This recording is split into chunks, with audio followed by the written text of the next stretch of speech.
From Hollywood, California, welcome to Reza Riffs with your host, Keith Reza. All right, hey Rifters, welcome to the show. Do a quick favor, subscribe, rate, review, tell a friend. As usual, we have a great show. You've seen my next guest in Coming to America, one of the best shows ever, Saints and the Sinners, and she's in this new movie called One of Them Days, which is out right now. She plays Mama Ruth. The great Vanessa Bell Calloway is here via Zoom. Vanessa, how are you? I'm good. How are you? I'm doing well. Thank you so much for doing this. And I gotta tell you, my friend is in one of these days, and like, cause our paths have never crossed before. So I called him up. I was like, "Oh, is Vanessa cool?" And he said he didn't have any scenes with you. So I was like, "Ah." And then he's Oh, like, that's your friend. "His name's Dustin Ibarra." Oh, what did he do? I don't. He's like a curly hair. He kind of looks like Jack Black in a way. Oh, And okay. And he's like, "Have you ever met a mean Vanessa?" I was like, "No." He's like, "Yeah, she's great then." So, I wanted to ask you about one of them days because it looks really funny. It kind of looks like a girl version of Friday. Mm-hmm. Is that That's, like the? that's people are, well, they're equating it to that, yeah. But it's definitely a young girl buddy movie, and it's cool because it's a young black girl buddy movie, which we have not seen. So that's what makes it so great to me. Yeah. So your character Mama Ruth, which is a big part of this, like you're not their mom, but you're like the mom figure. Exactly, that has the 7-Eleven in her apartment, and I sell everything in there, from Coca-Cola to condoms, whatever everybody needs. She's that lady that the whole complex comes to buy things. I always got food if you need to eat. She's Yeah. Mama Ruth. She's everybody's mama. I wish I had a Mama Ruth. I mean, Mm. my You didn't have a landlady candy, just you says, didn't "Give have a me candy money." lady in your neighborhood. You didn't have a candy lady in your neighborhood. No, no, no. Like I said, my landlady, she just wants the money for rent or whatever. She doesn't like give me Well, growing up, that's a black thing in the black neighborhood. There was always a candy lady. There was always a lady who sold stuff. So you yeah. always get candy and stuff, out of her house or apartment, whatever. That's kind of like a known thing. So Mama Ruth is kind of this version, but just a step up. Yeah. Now, was this a role that was offered to you or did you audition? No, it was offered to me. My daughter, who works with Issa Rae's company, she's a literary manager and talent manager, and she's one of the producers on it. She's been working on it for years. And Lawrence Lamont, the director, he reminded me that when they were working on the movie 3 years ago, he Uh-huh. told my daughter, he said, "Ashley, your mom will make a great Mama Ruth." And when I told Ash that, Ashley was like, "Oh, I forgot all about that, Mom." But yeah, he did say that. So, I guess I was always in the back of his mind somewhere, but they were entertaining the thought of other people. And it took a minute for them to, for me to secure the spot. And I told my daughter, "Girl, you better go say something good on my behalf. Go ahead and get that job. You work with these people. What you doing? But no, but they did offer it to me. Yes. That's awesome. Like, cause like when you first, like, we'll probably go like back and forth a little, but when you first started, when you had to audition, and now when you're getting offered, I still like, audition, believe it or not, for a lot of things. It oh, just do you? unfortunately, yes. Just depends on what it is. But sometimes you don't mind, because if it's a really good part and you want it, you don't mind auditioning to let them know that you're very capable of doing it, because you know the today is just different, and a lot of the producers, they're younger than me now. There's Yeah. some people who, they could be my kids, some of these people. So they only know who they know, you Well, know. that was what I was going to ask you because, like, producers nowadays are younger than you. Like, so, like, when you audition, do you think like they say to themselves, "Oh, I watched her growing up. I know what she could bring to the table," or because I don't really know the producing mindset like that, you Well, know? I think it's both. It's both of that. Some people are like, "Oh, I know her, and I know what she can bring to the table." And some people are like, I'm not quite familiar with her work, which to me shows a lack of a lot of things. The lack of knowing black talent. If you're a white young producer and you didn't take time to get to know who the black, icons are, like all the black kids obviously know me. So the Yeah. young black people, they know. To me, they're like, "Oh, to I say, oh my God, you're an icon." But I do run across some younger producers who don't really know me. And it's like, when you're casting something and you're trying to put some people of color in it, you should do the research and know who people are, because not only is it insulting, it's just like, I don't really know, like, and I don't know you. So how about that? Yeah. It's like, why are you a producer? You know, who are you? You just, you still got snot coming out your nose. But, so it works both ways. Sometimes the people are like, oh, she don't need to audition. I know exactly. And if you don't get the job, it doesn't mean that you weren't right for it. They didn't like you. It just means that they decided to go with somebody else. But the fact that they know who you are and they're entertaining, like offering it to you, if that's what it ends up, is the right thing. And if they decide to do something else, and that's what that is. You can't control that. Do you think that it's every actor's dream to just skip the audition and just get the offer? Oh, I'm sure it is. Auditioning is painful. I hate auditioning. And like I said, I only do it when I really think I need to. There's sometimes people come up with a part. I'm like, you can give anybody that role, Right. Especially when it's not like a huge or it's like, it's like call your best friend then, because if you don't know that I can do that, then I'm not your girl. And that's okay, Yeah. But then sometimes it's like, no, I'll audition for it because it's that good. And if I can snag it, it's going to just, be something I really would like to do. So, Yeah. And I know you also have like a directing experience and producing experience, but I kind of wanted to ask a question about one of them days as a character. Like, did you stick strictly to the script or did you come up with some improv lanes? And like, as an actor, do you transition that? Because you know what I mean? well, yeah, I know exactly what you're asking. And it's fun when you work with a group of people who don't mind that. Now, you always respect the writer's words. I'm not going to go there and try to rewrite your script like I know what's better than you.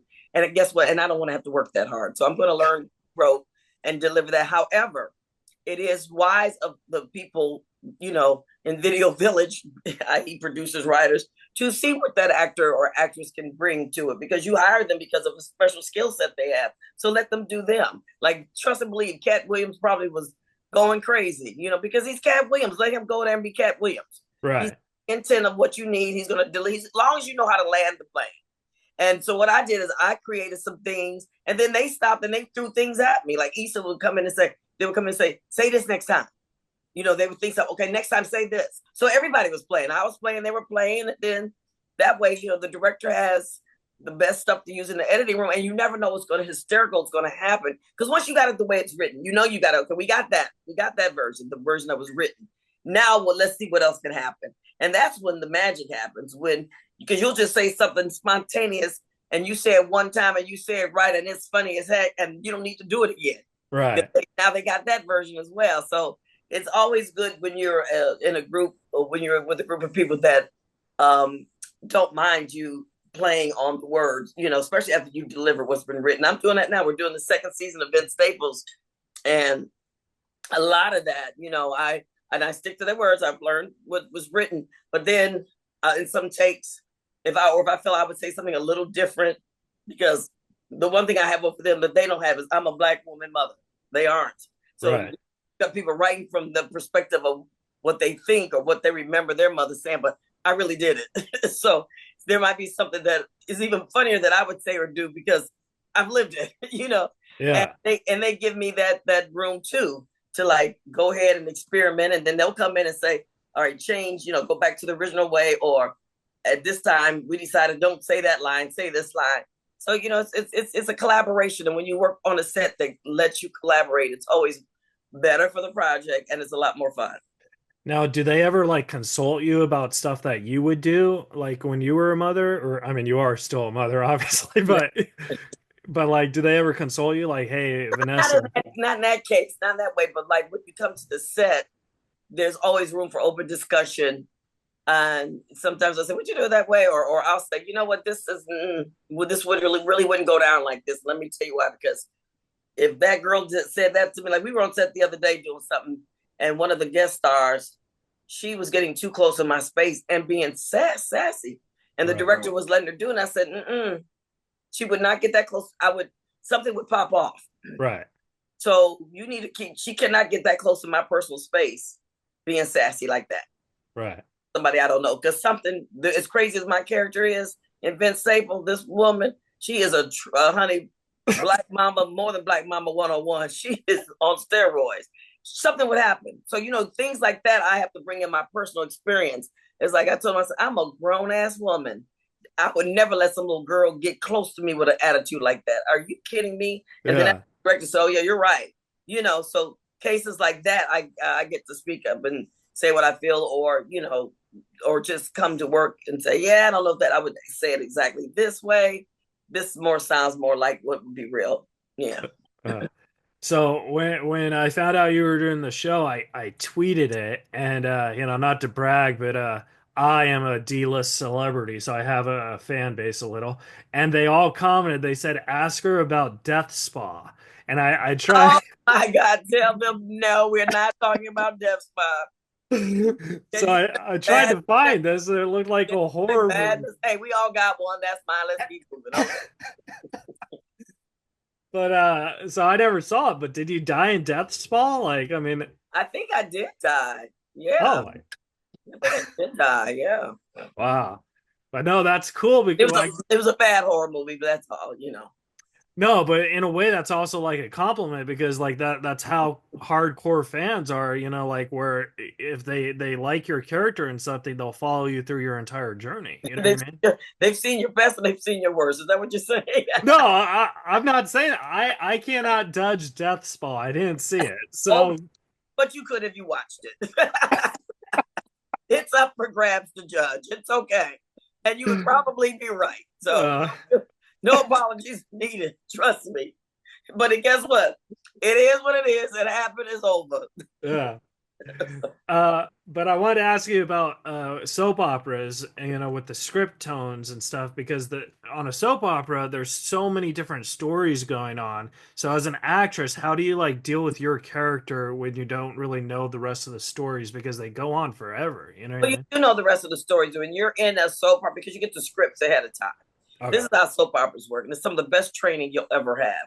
I did it in the 80s when people didn't want to be a soap star. They just wanted to be TV actors or movie stars. And I Right. said, okay, but then all of a sudden, folks was mixing everything up. You were no longer just the movie star. You did TV and movies. It's some of the best training you get. And I'm going to tell you why. Because you get like one or two shots, especially if you're a young person right out of, acting school or college. You learn so much on a job like that. You learn how to hit your light. You learn how to memorize tons and tons and tons of lines, like that. You learn how to make a mistake and make it work.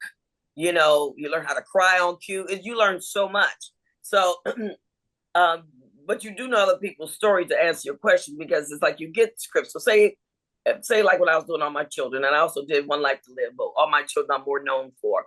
I would get like 4 scripts for the next week, right? Hmm. And sometimes like out of a 5-day week, I might only work 3 days this week, and then I might work the whole 5 days next week, and the following week I may work three, just depending on where your storyline is. But you get the full script. So I know what other people are doing. Now, do you have time to read their storylines most times? No, because Right. you're so busy trying to memorize what you got. Because the way it is, you come in the morning and you rehearse. You rehearse everything. You got a cold opening. You got Act 1 through Act 6. You rehearse it. Then you go lunch. You start doing because you block and tape. Then you block it and stuff, and you tape it. So your hair and makeup, and it goes quick. So if you got a heavy storyline, you may be in the opening, and you may be in out of the 6 acts, you may be in 4 of them, Right. depending on your storyline that week, right, or that day. So you've got a lot, but you know what else is going on because everybody's taping their scenes too, and the cameras are all over so you can see it. Like I said, you can read if you got time to read theirs, you can know. But then because then you watch the show when you're not working to see what's going on. But when you're very active in a soap, you know everybody's storyline because everybody's working around the same time. But it's some of the best it's some of the best training you'll get. I'm so glad I started in the soap opera world because it taught me more than any acting school could have. Yeah. I've always wanted to be on a soap opera just to make my grandparents proud. Oh, really? Your grandmother, especially, I'm sure. Hey, I was named after Vanessa. My mother was a guiding light. It was one of those shows, and there was a character Vanessa in the '50s, and my mother named me after her.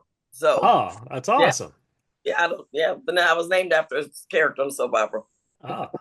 Well, I also wanted to ask you because you did Broadway on Dreamgirls. Like during that time, like how does it like? I guess do you do multiple projects while you're doing that, and how does that mess up with your schedule? You can now. When I was doing All My Children, I was doing a show at night called "Hey, My Name Is Alice" down at the Village Vanguard.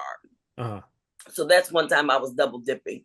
That's a very difficult schedule because you hardly have time to eat. You're going, you're using your voice, your body so much that it gets very exhausting. You can only kind of hold that up for so long. But at the time I did. Now Broadway is different because Broadway you have 8 shows a week. However, you can shoot other things on the days that you don't have to be there at 7:30 for a curtain call. You do have time in the daytime to shoot Right. like I used to shoot a lot of commercials when I was in New York when I was doing Dream Girls. I just couldn't shoot on Wednesdays because you have 2 shows on Wednesdays and you have 2 shows on Saturdays, but nobody really works on Saturday like that anyway. So I had Monday too, and we had Mondays off, I think. So I had all day Monday to work. You have all day Thursday and all day Friday up until time. You got Tuesday and Thursday and Friday up until time for your curtain. Right. So yeah, you can do multiple things while you're doing a schedule like that. Well, what's your favorite commercial that you did? What was my favorite? At one time I had, when I tell you back in those days, I was like the commercial queen. One time I had like 8 nationals. Really? Yes. But there was just one, it was two that I remember. One was I think it was Ivory. I was skating. Remember, you don't remember, you're young, but they used to put a hand of a younger woman and a slightly older woman and go like, whose hand is who? Because Ivory was so beautiful, you couldn't tell the older lady's hand. Now, mind you, the older lady wasn't really that much older than the young lady anyway. At the time, I was a young lady, and the older lady might have been 10 years, 15 years older than me. It wasn't like she was like an older lady. But I did that commercial. I remember that. And then I remember this, what was that? It was a drink that you used to pour and made iced tea. It was a very popular drink. Oh, simple, what is it? It's on my mind, Vanessa. It was like powder, you poured it in. Yeah, it's like a simple peach or something, right? It was one of those type. It was like the first of. Let's just say the first of. I started with a C. Crystal Light. Crystal Light. Oh, we got it. You're good. Crystal Light. There you go. $200 question. I'm telling you, honey, we would have won that on the pyramid. But we would have got that little next step. But Crystal Light, that's when it first came out. And I remember that was like my first commercial where I had to shoot more than one day. Because most commercials you shoot in a day. You shoot all day, but you kind of get it in and out. And my mother and I love commercials. They used to do this award shows for commercials, and they stopped. And I hate that they stopped because I think commercials are brilliant because you get 60 seconds and sometimes 30 seconds to tell a story that people got to understand. I think commercials are brilliant. It's always my favorite part of TV, and some of them are hysterical. But anyway, so it was my first commercial where I think I shot for 2 or 3 days. And when I tell you I made some money on that Crystal Light, baby, I made some money on that Crystal Light. And it's like you go to your mailbox and boom, boom, boom, you're getting paid. And then one time I had like 8 national commercials out at a time. So that was good. That was a good part of life back then. And then I was doing Broadway. So, I was. Did you get free Crystal Light? I don't think we did. Oh my gosh. It was okay. I don't like those kind of drinks, but no. I love money, but I don't like those kind of drinks because they need that aftertaste. Yeah. And that was the first, remember, no, that was like when it first came out. So when I was 9 or 10, I auditioned for a commercial, and it was I don't remember what it was called, but do you know peanut butter and it has the jelly in it and it's like mixed in? Right. Yes. I don't know the name of it, but yeah. Yeah. So it's like Goobler or something. That's what it was, something like that. Right. Mm-hmm. And I auditioned for it, and they said, "All right, Keith," because that's my name. They're like, "Hey, if you get the part, because you're a minor, your parents will get your money, but you'll get free Goobler until you turn 18." And so I'm trying it. I was like, I don't want this. It's disgusting. Right. You didn't say that to them, did you? I think I gave them because, part of the whole thing is I had to eat it, and I didn't enjoy it. I was like, so I didn't get it for sure, but Yeah. But yeah, that was I don't know why I told you that story. I apologize. No, that's okay because we're talking about commercials. And then I wanted to ask you about coming to America real fast because your dress was like the longest dress in history. you know, like when you were walking. And I was like, how long did it take you to get in that? And like, you know what I mean? Like, was it Well, I uncomfortable to walk remember in it? that I had tons of fittings because they actually built it on my body. They No, they placed, built it on your body. Oh my yes. God. So they actually put all the little sequence pieces. I would come and I would just stand there for like an hour or two, and they would actually place things that I had to come back. So it was built to my body. Yeah. And I getting in, and of course the dressers had to help me get in it. And then they got a slat board. The old movie stars used to lean on the slant board because they couldn't sit down because the dressers were so tight. So we shot this on Paramount. So Paramount brought one of the old slant boards out for in between scenes and between takes for me to lean on because I couldn't sit down. Oh my So gosh. yeah, I remember that. And yeah, that was a great part to be a part of, a great movie to be a part of. It's a gift that keeps giving. Generations keep finding it. And I can't tell you the prom pictures that come out every prom of the girls dressing like my characters. I'm a Yeah. Halloween costume. And I have the remake. I redid the photo shoot about almost 10 years ago. You can find that online. I redid the whole thing in a photo shoot that came out great. So this gentleman in Atlanta where I shot it, he remade the dress. And so I still have that dress. And one year my oldest daughter, went as Halloween as me. It was the funniest thing. And she looked just like me because she looks like me, but she looked like me. But she borrowed the dress that was remade and used it for a Halloween costume. So Oh my God. it's the gift that keeps giving because people love that role, but they love that character and they copy it quite a bit. Yeah. I remember you know, I know you worked with him, but you didn't have a lot of lines with him. But when James Earl Jones comes in and interrupts you and Eddie Murphy, and then he excuses you and you're walking away, I just keep thinking like, how many times did that dress get stuck in the door? I don't think it did actually. Really? Holy Lord. Yeah, what you should have been asking is how many times I had to hop on one foot in heels. You were thinking about me, you thinking about that darn train. Now that's the thing. Thank God my dance training came in handy because I'm like sucking up my stomach and I'm literally jumping in high heel on the ball of my foot because I'm not letting the heel hit the ground while moving while my other leg is up. Now that's Yeah. what you should have asked me about. Uh, And then, like another cool thing about you is I feel you've worked with two of the best stand-up comedians of all time, with Eddie Murphy and Steve Martin. And I wanted to know, like, what's the transitions on that? Oh, now Steve Martin, I didn't get a chance to really work with him a lot when I did Cheaper by the Dozen, you know. Yeah, But I did see him work. But yeah, and Eddie's a great guy. I've always loved Eddie. To this day, you know, it's not like we're like see each other and hang out, but to this day, if I run into him, he's always so gracious to me and my husband. He would come over and say hello and just have something nice to say. So I don't run into him a lot in Hollywood because that's just not who he is, you know. And I go out to select things. So, but when I do run into him, it's always very nice to see him. yeah. Oh, and then I wanted to switch to Saints and Sinners because I thought that you were brilliant on that show, and I wanted to ask what was it like directing yourself too? Because I know you directed a few Yeah. episodes. Does that Well, I've directed myself a few times. I directed myself in a movie a year and a half ago that I did for BET, Her, that you can see on BET, you know, and they're streaming, called Black Girl Erupted. And I directed the whole thing, cast it too, but I directed it and I picked all my people. But then I cast myself as the therapist and I could have beat myself up. I was like, what were you thinking?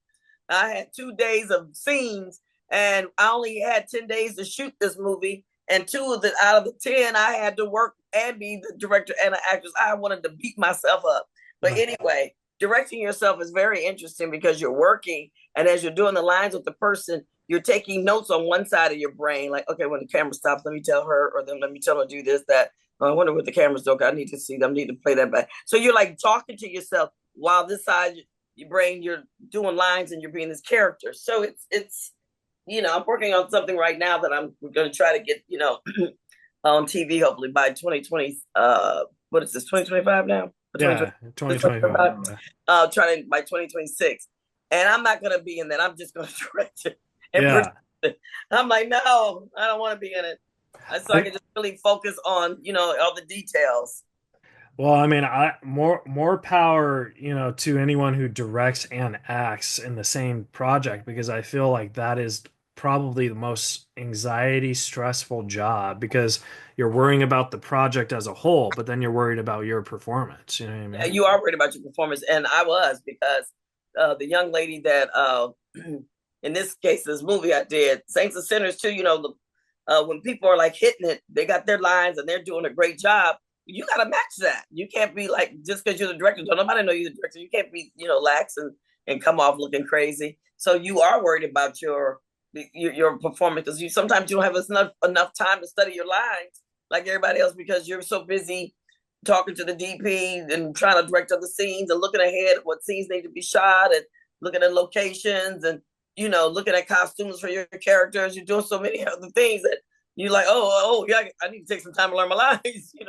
And it was so funny because the weekend before I had to shoot myself as the therapist for this movie. I said, honey, you got to help me learn these lines. This girl is killing it. The young lady that I cast as Kalia, I can't think of her last name right now, but she's beautiful sister, and she did an exceptional job. This girl came to work every day because she was in every scene, because she was Black Girl Erupted. She Right. was in every single scene of the movie. And when I tell you this young lady came to work and bam, bam, knew her lines. Because when you work fast, 10 days to do a TV movie, you don't have time for people to come in slacking. You got about 2 times for each scene to run. Then you got to move on, in order to make your days work. And we could do no overtime. So we had a lot of barriers to deal with. But she came in and she knew her stuff and she was wonderful and just there. She knew, as I like to say, she knew how and where to land the plane. So now it's the weekend before and I got to work that Monday and Tuesday and I don't know my lines. And I said, honey, you got to help me. You got to help me learn these lines. I said, this girl is killing it. I'm the director. I can't go in there and mess up my own movie. And I can't bring her performance down, because I have this thing where I don't tolerate actors that don't know their lines. I said, Right. big time, know your lines, no exceptions, no excuses. Well, guess what? That has to stand for me. It's like, that your mind changes when you're directing, and you're like, oh, wait. So I was panicking. I remember I was panicking Sunday night. I'm like, honey, you gotta help me. Have you ever thought of like writing something and for you to produce it that way, or? I kind of dabble in writing. I don't know. Somehow, I guess I'm shy about my writing. It just never really reached out to people. But I have written projects. I have written. I wrote a TV show. I'm still in the midst of writing my book. That's the one discipline that I have to get better control over. I would say. Yeah. And then I have 3 more questions. I want to respect your time, but I wanted to ask you about fears. When you first started in this industry, like fear of getting the job or not getting the job because you're not good enough or blah, blah, blah. And now compared to now, do you still have the same fears you did when you first started? The fear that I've always had is I never wanted to fail. So I did everything super good, as best I could to be a success. Mm-hmm. I never wanted not to deliver. And I don't know if that's a good fear or a bad fear. I hear people talk on TV, fear of failure, fear of success. But I think if I had to have one of the fears, I'd be failure because I'm not afraid to succeed. I want to succeed. I want to be good. I want to look good. I want to do good. And as a young actress in this business, I just didn't want to mess up. Right. So every opportunity I got, I was always ready, delivered. And to my good fortune, that's what kept me in the business because I have a great reputation for being on time, for knowing my lines, for being professional, for getting the job done. Right. And also they know that you can't just make me do any crap either. I'm not just taking no shit off of you. They know that too. But yeah. But they know that I'm going to be, you could call up anybody and they'll say, oh, she's very professional. Not going to have any problem out of her. I don't go in. I'm not a diva on set. I'm not, demanding stuff. I go there to work and go home. Yeah. I want to get work done and I want to go home. I don't want you keeping me forever because you're not ready. And so when I direct, I try to keep that in mind too, to respect people's time to come in there and know what I'm trying to do as a director, what shots I need, what I'm trying to do because I only got so much time and I don't want to wear everybody out, Yeah.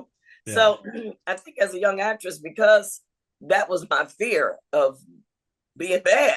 I didn't want to be bad. I mean, I never thought I was bad. I never thought I was capable of being bad, but I never want anybody to view me as not good in professionalism or in talent. So I worked really hard to be good in all of that. Oh. And even to this day, when I get a job, I take it very seriously because now more than ever, I understand what a budget means, what time shooting is, especially when I direct. I respect that director's time because I know he's got a lot of work to do. So I can't be late. I can't be waiting for me because I'm in my trailer.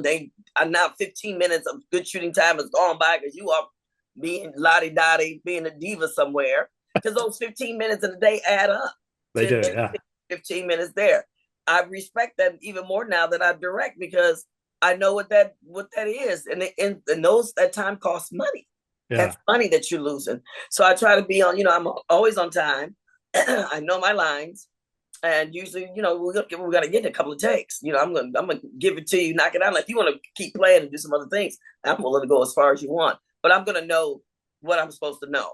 Right. I was gonna say, when you did a Death Spa, was one of your fears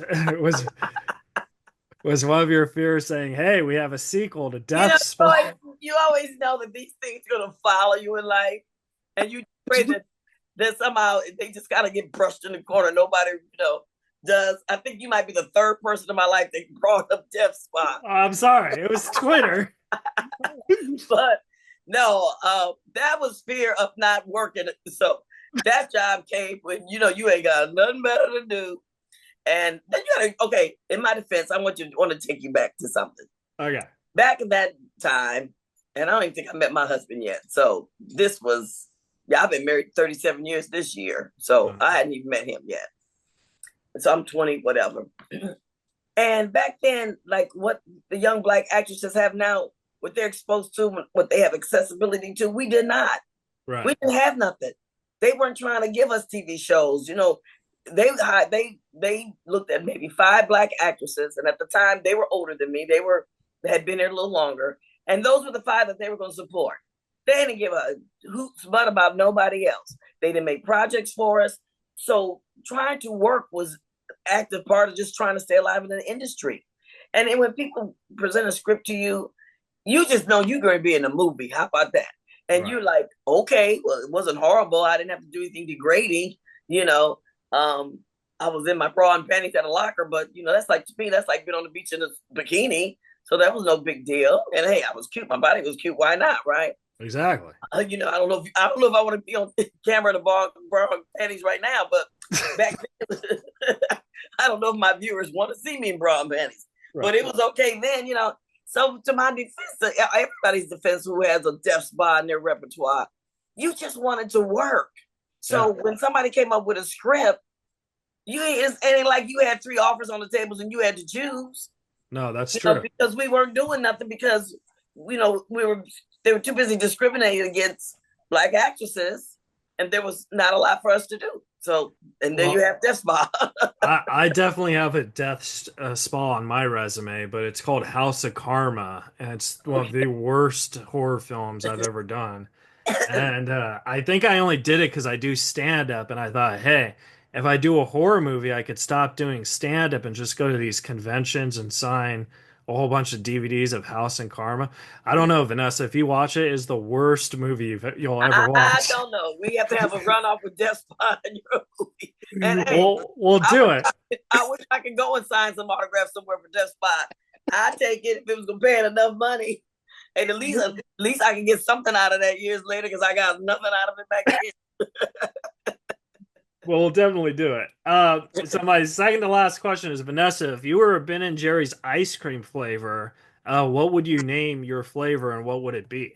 Oh, what would I name my flavor? Oh, well, it's going to be chocolate because I love chocolate ice cream. Maybe I'd name it something like butter brown. Ooh, all right. Because I'm kind of like a brown, buttery brown, Yeah. Cool. All right. And then my last question for you is, if you could go into a time machine and talk to a younger version of yourself, it could be from yesterday, it could be, when you did Death Spa, what would you tell yourself what you know now? I would go back to my 40s, when I turned 40, when that was a rough patch for me for a lot of reasons. And I would tell myself that it's okay, that it's going to turn out all right and I'm doing good, that I am a good mother, and and hang in there. Things in my career will change, and just don't panic. That it's gonna be okay. I would go back to my right when I turned 40. That was a rough time for me. Hmm. Well, that's great advice. I'm so glad you said that and you didn't say, Vanessa, if Keith Reza asks you to do his podcast, say no. He's going to talk about death spa. It's okay. Hey, you know what? We need things like that to bring us back down to reality and give us a chuckle. It's always good to laugh at yourself and about yourself. So I can't act like I didn't do it because I did it, as you know, because it's out there. And if I lied and said I didn't, you can prove me wrong. So it is what it is. But I think also things like that are a badge of honor. Oh, for sure. That's what I was trying to say. You've done it and you lived it, and you could just I could justify it because hey, I ain't have nothing better to do at the time, and I was gonna be in a movie. Yeah. Where can the folks at home follow and support you? You got a social media? Or... Yeah, Instagram. I hate Facebook. Those are just fan pages, and I'm gonna get rid of Facebook. To be honest with you, I'm sick of giving all these people money. Right. So I'm gonna get rid of my Facebook page, but it's just fan. I don't. When Elon bought Twitter, I stopped that, so I don't do Twitter anymore. I do Instagram. That's hard. I wish I could give that one up, but that's linked to my career because I would. But the other one, I'm thinking about going over to was a fan base. I'm thinking about switching over to that. But right now, you can still get me on Twitter and have my own website, VanessaBellCalloway.com, where you can see some of the things that I created and directed and stuff, my web series. And I had a podcast that I did for 2 years before people were doing them. Right. I did 100 episodes, and that's interesting. And this was over 10 years ago now. And I said, wow. When I did my web series, a lot of people weren't doing them then. They weren't a lot of folks weren't doing it then either. So I guess I was a little bit ahead of my time in those aspects. But yeah, so you can see that type of things on my website. But I guess that's really it. If you really want to follow me, it's really Instagram right now. Yeah. Well, the thing about podcasting is because I've been doing podcasting for about, I don't know, 10 years. And the thing is I get rejected a lot by people I want to interview, but I have to look at it as I'm in the business of rejection. You know what I mean? So you're going to get more no's before one yes. And then when you get a yes, it's usually very beautiful. So thank you so much for doing my podcast, Vanessa. Oh, it's a lot of fun. You're fun. I'll tell people they should do your podcast. So that was a compliment. I was like, you're very beautiful. Thank you for doing it. So yeah. And I'll give you one back. I'll tell you. I know. Yeah. They definitely should do your podcast. It's fun. It's what's bad is when you have bad interviewers. That's when you're in this industry and you do a lot of interviews, and a lot of people don't know how to interview. That's the thing. They ask the most mundane, same questions. As an interviewer, as a journalist, the typical questions that people are going to be asked. Find something more interesting to ask them. Now, sometimes you got to ask some typical questions. You just need the information. Right. But for us, it's I just said that 5 times before today. Same thing. But I know the questions that I got to answer and give you sound bites because it's promoting a project. So that's one thing. But when you dig deep into my life, don't ask me the same thing that 5,000 other people probably have. Right. Find a different way of approaching it. And when people like yourself find a fun way to do it, it makes it different. You know what I'm saying? Yeah. I mean, I've had people, I have to stop and say, really, are you asking me that, really? It's you got my time, you got my attention, and this is what you're going to ask me? What's your color or something stupid like that? It's who cares what my favorite color is? But if you take that color and you make it, something interesting, some other way to find out my favorite color, then they I just urge people who do these type of shows, they got to realize that when they're talking to people who are in the limelight, we've been asked the same question 1,000 times. Oh, for sure. Yeah. So then it gets boring and monotonous when you go to somebody else and they ask you the same question. It's have an imagination, have some creativity. So I always enjoy it when I get interviewed by somebody that finds a way just to make it fun. Yeah.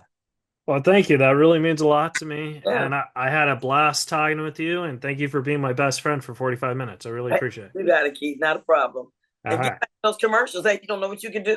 Yeah, maybe I will. I just feel like ever since I started stand up, I fell out of love with acting. So I now I just do stand up, but maybe I'll go back into acting. I don't know.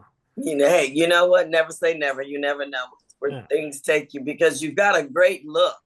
You really Oh, I do. think. No, you really do. The thing is, like right now, that like regular, real looking people are in, Yeah. So, that's what I like about this character I'm playing on Vince Staples. She's just like, and I look different than Vanessa. I look like, some little black mama down the street from you. And she's just a real person. And that's what makes it, interesting today's time when you turn on commercials and people just look like your neighbor and not Yeah. like actors. So when you just look like a regular person, because you know what I mean by that too. That's not like saying that you're not attractive or something, but sometimes celebrities we have a different look than just average Joe. And when people find average Joe and they're good and relaxed and just can give the message equally as good, delivered equally as good as a celebrity, to me, those are the commercials that I like. And I'll tell you because I love commercials. Those are Right. the commercials that get my attention. Those are the commercials I love. Well, I'll tell you what, I'll make you a deal. When you make a sequel to that Eric Roberts movie, I'll be his son. Wait a minute. The one you directed. You talking about Black Girl You Trusted? Yeah, I'll be Eric Roberts' son. I'll be like, ah, I'm Eric Roberts' son. No comment. But he was a wonderful man. He was a nice man. Yeah. And All he did right. me a favor, honey. So I'm appreciative. I was scrambling trying to find actors for that movie. He said yes. So there you have it. The power of yes. Well, Vanessa, thank you so much. My, And I hope you have a beautiful day. And for all you rifters out there, subscribe, rate, review, and go see Vanessa's new movie, One of Them Days, which is out in theaters right now. And enjoy it, guys. And we'll see you guys next week on Reza Riffs.